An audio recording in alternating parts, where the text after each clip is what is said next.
Bonjour, mesdames et messieurs. Bon réveil, bienvenue dans ce journal. C'est à Daoukro, dans le centre de la Côte d'Ivoire, qu'ils se sont rencontrés et qu'ils ont échangé. Eux, ce sont le président de la République et le président du PDCI-RDA. Cette rencontre privée entre Alassane Ouattara et Henri Konan Bédié a donc eu lieu à Daoukro. Et lors de la rencontre, les deux hommes ont échangé les vœux pour la nouvelle année. Autre sujet abordé, la formation imminente du nouveau gouvernement. Abiba Dambélé-Saoué pour les détails. Rencontre entre le président Alassane Ouattara et le président Henri Konan Bédié ce lundi 11 janvier à Daoukro. Les deux personnalités ont profité de cette occasion pour faire un large tour d'horizon des questions liées à l'actualité politique nationale. Je suis venu voir mon aîné d'abord pour lui présenter mes vœux de bonne heureuse année, de bonne santé, de paix pour notre pays. Et aussi, comme vous le savez, à chaque occasion, je viens prendre conseil auprès de mon aîné. Et vu l'actualité politique, vous comprendrez donc aisément pourquoi je suis venu le voir. Nous avons parlé de la situation politique du pays. Nous avons fait le bilan de l'année 2015, ces élections qui se sont très bien passées grâce à son soutien, des élections apaisées, des élections démocratiques.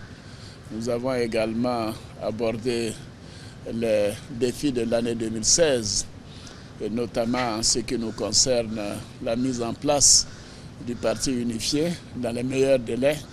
Comme vous le savez, le président Henri Konan Bédié est le président de la conférence des présidents du RHDP. Donc nous sommes entendus sur la manière d'aller de l'avant avec le parti unifié, de mettre en place un comité de travail qui fera en sorte que dessus le mois de mars-avril, nous ayons donc le parti unifié auquel nous tenons tous les deux beaucoup. Nous avons bien évidemment parlé de l'actualité politique, donc des prochaines décisions qui seront prises pour remettre le pays au travail au niveau gouvernemental. Et donc, mais évidemment, vous en saurez beaucoup plus demain ou après-demain. N'est-ce pas, Président? Il y a un embargo jusqu'à demain. Cette rencontre marque l'ultime étape avant la formation du prochain gouvernement d'un camp, le précédent ayant rendu sa démission le 6 janvier dernier lors du traditionnel Conseil des ministres.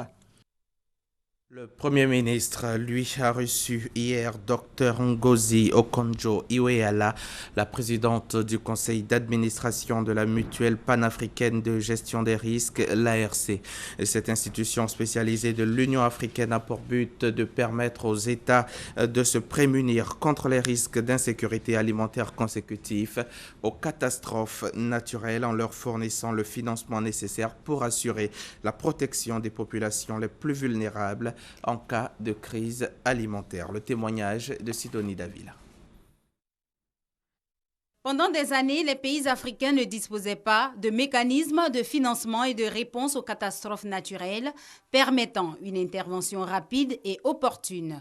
Depuis 2012, plusieurs États africains ont décidé de changer la donne en mettant en place une institution spécialisée de l'Union africaine, la mutuelle panafricaine de gestion des risques. La Côte d'Ivoire, pays membre et chef de file, pourrait jouer un rôle prépondérant pour accélérer le système mis en place, constate le PCA de la mutuelle panafricaine de gestion des risques ARC. Dr Ngozi Okonjo-Iweala a tenu à le faire savoir au Premier ministre Daniel Kablan-Duncan. Nous pensons que la Côte d'Ivoire peut jouer un rôle vraiment très important parmi les autres pays d'Afrique pour nous aider et à augmenter les membres, le nombre de pays qui s'inscrivent dans cette organisation. C'est ça. Donc on a discuté avec Monsieur le Premier ministre et ils ont accepté que la Côte d'Ivoire va nous soutenir.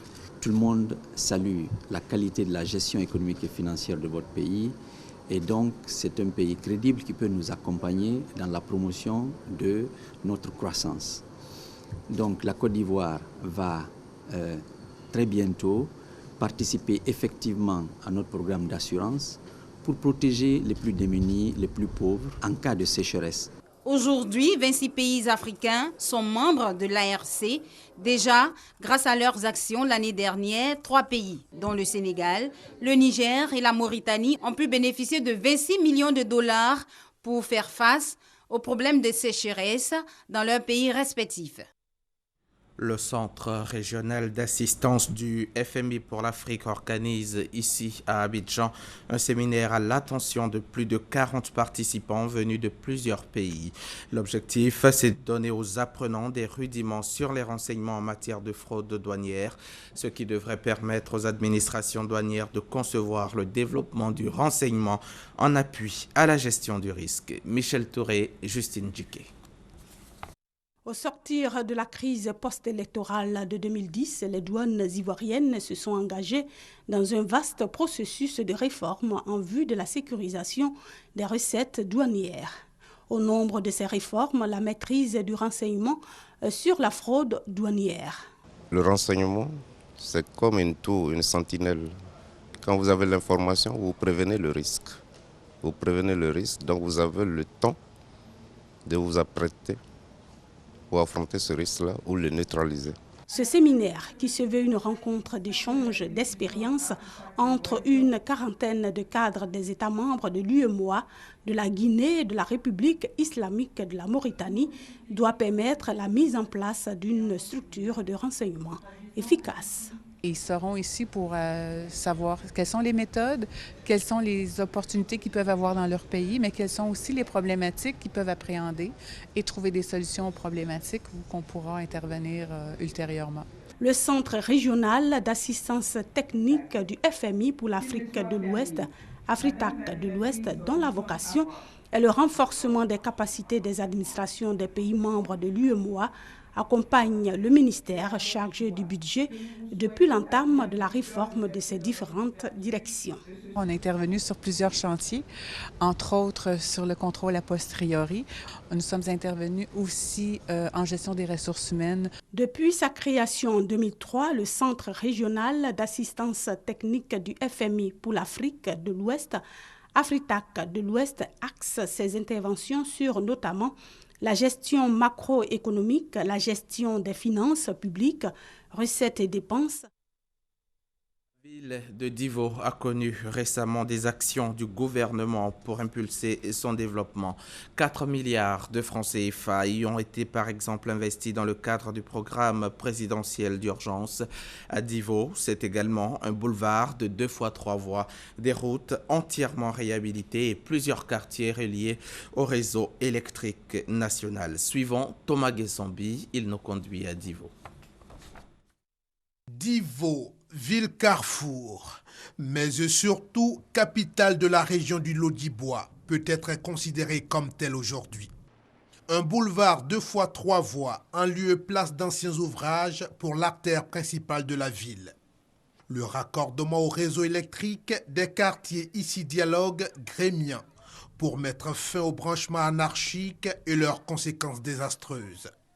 Des rues entièrement réhabilitées avec des ouvertures pour une circulation plus fluide.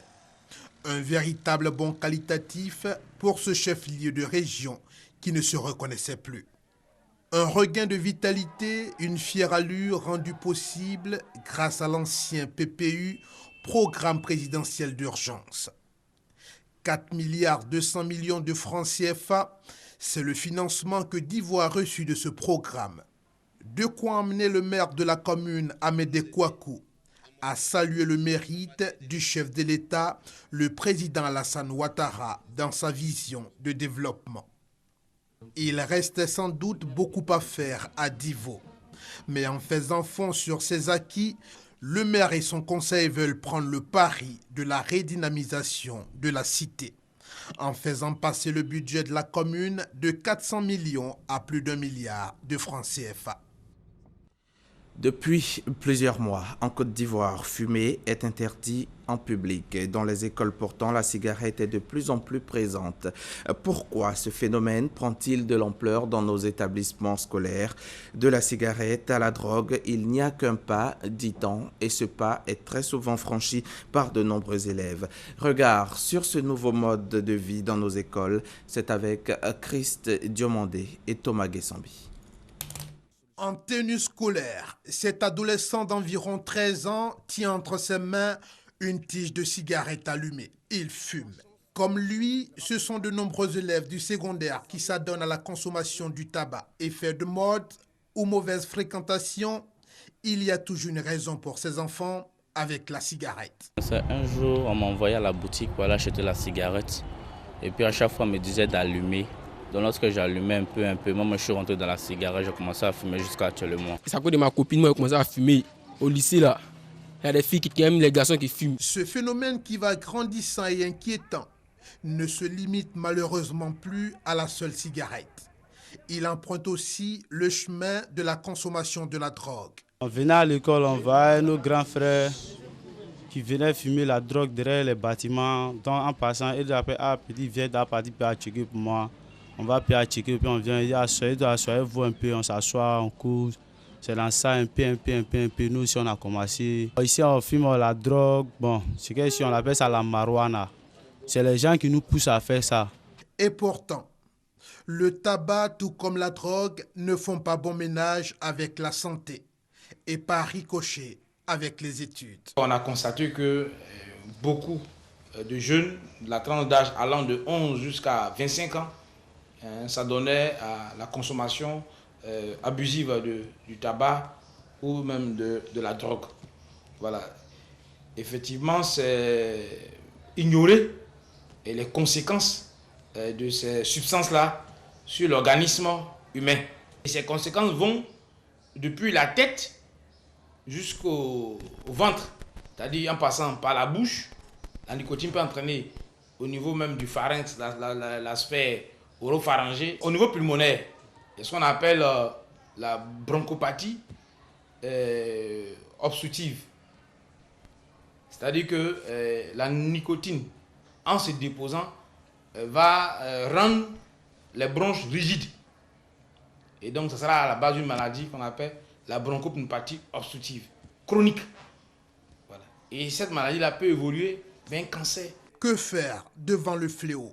Pour ce personnel d'éducation, tout comme pour ses élèves, c'est à la sensibilisation qu'il faut faire appel. Les enfants ne fument pas au sein de l'établissement. Ils s'adonnent à la cigarette en dehors de l'établissement. Mais quand nous avons vent, nous avons sur place d'abord une cellule sociale où nous avons des agents qui sont spécialisés en la matière. En réunion de direction, nous signalons ces cas à ces personnels-là. Et eux, ils prennent en charge ces élèves avec des entretiens pour essayer de les sensibiliser sur les méfaits de la consommation du tabac. À mes camarades qui fument, je peux leur dire d'arrêter parce que la cigarette n'est pas une bonne chose. La sensibilisation pourrait-elle à elle seule réduire la teneur d'un phénomène qui contribue à l'échec scolaire, à la ruine de l'avenir de tout un pays? La question demeure. À Garissa, au Kenya, une vingtaine d'étudiants se sont présentés hier matin pour la reprise des cours à l'université. Souvenez-vous, l'établissement accueillait environ 800 étudiants lorsqu'il avait été attaqué en avril par un commando terroriste Shebab. Le massacre a fait au moins 148 morts et l'essentiel des victimes étaient des étudiants résidant sur le campus. Ben Touré, Christelle Menant. 9 mois après le bain de sang qui a fait au moins 148 morts, l'université de Garissa, à l'est du Kenya, ouvre à nouveau ses portes ce lundi. Sur la soixantaine d'étudiants attendus, une vingtaine a repris le chemin des cours. Nous ne pouvons pas arrêter d'étudier à cause de ce qui s'est passé. Nous ne voulons pas montrer que la terreur nous a vaincus. Nous devons montrer que nous pouvons aller de l'avant et ils ne nous pousseront pas à partir. Nous sommes forts et nous incitons les autres à venir à Garissa. J'étais là quand c'est arrivé. Et ces étudiants qui ont été tués nous manquent beaucoup. Et cela nous rend amers. Nous, les gens du coin qui sommes restés ici, Cela nous affecte beaucoup. On nous a laissé 9 mois sans étudier. Donc ce matin, c'est très important pour nous que les cours reprennent et que nous puissions continuer nos études. Un camp militaire, l'université de Garissa en a tout l'air. Les mesures sécuritaires ont été renforcées pour qu'étudiants et personnel travaillent dans la quiétude. Nous avons actuellement un poste de police dans l'université et un mur d'enceinte a été construit tout autour. Aux portes, il y a des contrôles très minutieux de ceux qui entrent et sortent. Et cela nous assure des mesures très rigoureuses pour la sécurité. L'attaque de l'université de Garissa reste la plus meurtrière depuis celle perpétrée en 1998 contre l'ambassade américaine à Nairobi, qui avait fait 213 morts. Les 4 membres du commando Shebab, auteurs de l'attentat, ont été abattus par les forces spéciales kenyanes. 5 hommes soupçonnés de lien avec le commando sont actuellement à la barre pour répondre au chef d'accusation de terrorisme et de conspiration. En bref, et en image, l'heure du bilan a sonné pour le président américain. Barack Obama déclinera cette semaine sa vision de l'Amérique, bien au-delà de son mandat, lorsqu'il prononcera aujourd'hui même son ultime discours sur l'état de l'Union au Capitole face aux élus de la Chambre des représentants et du Sénat. Le président américain expliquera pourquoi il n'a jamais été aussi optimiste depuis son arrivée au pouvoir. À Zurich, ce 11 janvier, devant un parterre de stars du football mondial, l'Argentin Lionel Messi s'est vu remettre un 5e ballon d'or. Le joueur du FC Barcelone était en concurrence avec le Portugais Cristiano Ronaldo et le Brésilien Neymar. En 2015, Lionel Messi avait entre autres remporté la Ligue des Champions. C'était la 9e année d'affilée qu'il figurait parmi les 3 finalistes du ballon d'or. Du jamais vu, tout simplement. Il a reçu son trophée des mains du Brésilien Kaká, couronné en 2007, et du président de la FIFA par intérim, Issa Hayatou. En sport toujours, fin peut-être du suspense dans l'affaire Steve Gowri, retrouvé mort dans le Rhin en Allemagne. La police allemande a conclu l'enquête. Selon les résultats, le footballeur ivoirien se serait suicidé. Sa dépouille sera transférée incessamment à Abidjan. Gowri s'est donné la mort, a conclu la police allemande à l'issue de son enquête. Selon l'ambassadeur ivoirien à Berlin, Léon Adam Kakou, joint par téléphone ce lundi, le rapport de l'enquête relève que le corps de l'ex-international ivoirien ne porte aucune marque de violence ou autre signe pouvant laisser croire à un meurtre. Mais qu'est-ce qui a pu bien pousser le défenseur des Steinbach au suicide? Le rapport d'enquête reste muet sur la question. Le mystère reste à élucider. L'ambassadeur ivoirien dit avoir demandé aux enquêteurs allemands qui ont clos le dossier de poursuivre l'enquête afin que toute la lumière soit faite sur ce drame. Mais avant, le corps de Steve Gowri sera rapatrié à Abidjan ce mercredi 13 janvier en vue de l'organisation des obsèques, a indiqué le diplomate. Rappelons que c'est le 31 décembre dernier que le corps sans vie du footballeur ivoirien a été retrouvé dans le Rhin. Il était porté disparu depuis le 12 décembre. En Angola, le procès des 17 jeunes opposants accusés de préparer une rébellion et un attentat contre le chef de l'État a repris hier lundi 11 janvier. Ils sont étudiants, professeurs, journalistes, tous âgés de 18 à 33 ans et risquent jusqu'à 12 ans de prison. La plupart ont été arrêtés en juillet dernier alors qu'ils étaient réunis pour s'atteler à la traduction d'un livre sur la désobéissance civile. Parmi eux, Louati Beirao, figure du rap angolais et opposant de longue date. Il a mené une grève de la faim de 36 jours pour protester contre une détention préventive qu'il juge arbitraire. À environ un mois de l'élection présidentielle, la tension monte en Ouganda et le travail pour les journalistes est particulièrement sensible. Hier, lundi, Human Rights Watch a rendu public un rapport au titre évocateur « Garder les populations non informées ». Il traite des pressions et tentatives d'intimidation que subissent les reporters sur le terrain pendant cette période préélectorale. Accusés de causer de l'instabilité dans le pays, leur travail est parfois entravé entravés. Il leur arrive même d'être menacés. Le Conseil de sécurité de l'ONU s'est réuni à New York pour des consultations à huis clos sur le sort de Madaya, ville rebelle assiégée depuis 6 mois par les forces de Bachar el-Assad. Les Nations Unies ont indiqué à l'issue de cette réunion que 400 personnes se trouvaient actuellement dans une situation critique et avaient besoin d'une évacuation en urgence. Certains diplomates ont par ailleurs dénoncé l'instrumentalisation de l'aide humanitaire par le gouvernement syrien et demandé la levée des sièges des villes syriennes. Merci de toujours nous suivre sur RTI